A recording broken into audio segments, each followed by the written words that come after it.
All right, okay, I understand. Wait. You want me to do it now? I mean, yeah, he's standing right in front of me. I can do it. Yeah, I mean, $50 million is good enough for me. You just have to, take one shot. All right, well, you have a good day. Okay, bye. Hey, look, it's nothing personal.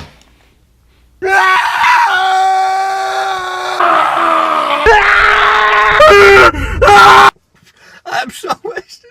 I'm sponsored by God. The Kill Order, written by James Dashner, is a prequel to the Maze Runner series. Now, I have read the Maze Runner trilogy. Now, the first book, it was a really great time. The first time I read it, at least. The second book, I've got to say, was not that enjoyable of an experience. And the third book I thought was better than the second book, but still not good enough. But I got the Kill Order for my birthday a few years back, and I was curious to read it. I was like, well, James Dashner was kind of hit and miss, but I might as well just check it out. But I gotta say, I like this book. I kind of read this book as a separate novel apart from the Maze Runner series. There are a few connections here and there, but for the most part, it is its own singular story, and I really enjoyed it. At its core, this book is a post-apocalyptic romance. The story starts in the mountains where the main character, Mark, and his love interest, Trina, they live out there in the mountains. Basically, the world is going to hell. Sun flares are destroying the world. People are dying everywhere. There's a contagious disease that is killing a bunch of people, and it's chaos. And I've got to say, probably the strongest element of this book is James Dashner's ability to keep you wanting to read more. The cliffhangers at the end of the Maze Runner chapters in the first Maze Runner book were great, and in this book, they're not quite that good, but they're still very, very good. This is a tense, thrilling story with some really seriously tense, scary chase scenes.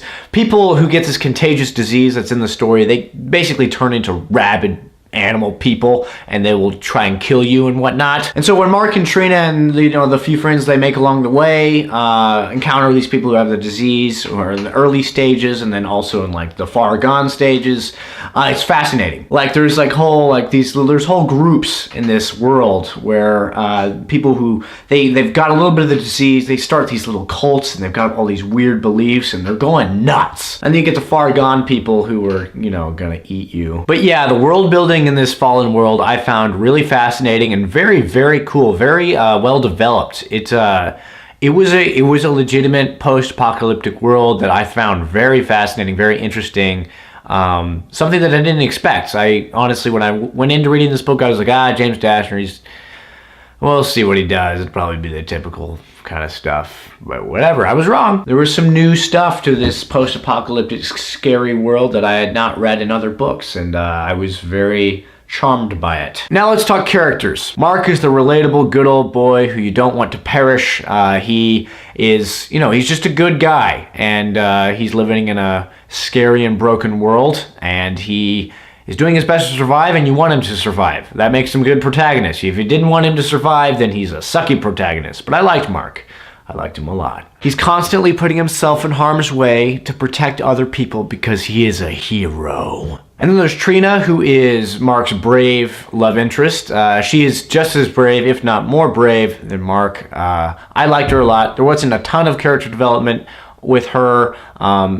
She's kind of the, I guess, atypical female protagonist who's, strong, independent woman, and that's pretty much all you know about her. But it worked. It worked in this book. I wish there was a bit more to her. And then there's Alec, who helps Mark and Trina through their adventures and their, narrow escapes from evil. In the book, I kind of envisioned him kind of looking similar to Ron Perlman, just a really cool old badass ex-soldier, and who smokes a cigar. I can't remember if he smokes cigars in the book, but Ron Perlman smokes cigars, and Ron Perlman is cool. But the biggest strength in the Kill Order for me was the romance between Mark and Trina. Now, in the Maze Runner, the romance between Thomas and Teresa, I did not really buy. However, in the Kill Order, it was kind of a focus, the relationship between Mark and Trina, and I thought it worked actually surprisingly very well. I actually cared about them being them, which I was not expecting from a James Dashner novel, because like I said, I didn't think that it worked in the Maze Runner series, and so I was like, it probably isn't gonna work here, but for me, it did. And the summation, the end of that romance, the very last line of this book, I loved. I really liked it. I thought it was very effective. A very effective last line. Has a lot to do with Mark and Trina's romance, and that's all I'm going to say.